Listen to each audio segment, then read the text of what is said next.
একটা কথা এখানে মাঝখানে বলে দেই, যারা অবিবাহিত যুবক যুবতী আছো, এই লেকচার তোমরা যারা শুনছো, তোমাদের মধ্যে কেউ যদি জেনা করে থাকো, অবিবাহিতর কথা বলছি, তোমাদের কাঁধের মধ্যে এখন 100 বেত্রাঘাতের শাস্তি ঝুলে আছে।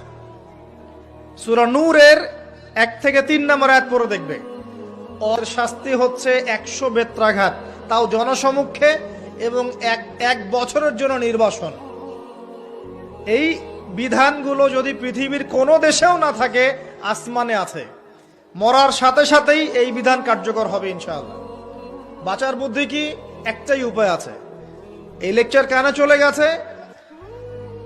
অনতি বিলম্বে অজু করবে, অজু করে খালেস ভাবে রাতে শেষ রাতে জায়নামাজ বিছাবে, জায়নামাজ বিছিয়ে আল্লাহর সামনে দাঁড়িয়ে 2 রাকাত নামাজ পড়বে, পড়ে নিজের পাপের কথা স্মরণ করে চোখ দিয়ে দরদর করে পানি ফেলে দিবে, আল্লাহকে সেজদায় গিয়ে বলবে, আল্লাহ আমি জেনা করেছি, আমাকে মাফ করে দাও। আল্লাহ আমার এই পাপের কথা কেউ জানে না, তুমি জানো, মাফ করে দাও। এই মাফ নেওয়ার পরে আবার ওই যার সাথে করেছেন ওর সাথে আবার লিঙ্ক আপ করার চেষ্টা করেন না। আসো আমরা জেনা করেছিলাম, আসো বিয়ে করে নেই, এটা সলিউশন না। জেনা করেছেন, আগে তওবা করে ফিরে আসতে হবে, তারপরে পুরো জীবন ইসলামিক লাইফ লিড করতে হবে। আল্লাহ যদি দেখেন যে হ্যাঁ আপনি ঠিকঠাক তওবা করে আল্লাহর পথে চলছেন, আল্লাহ তখন আপনাকে নেককার স্ত্রী দিবে ইনশাআল্লাহ।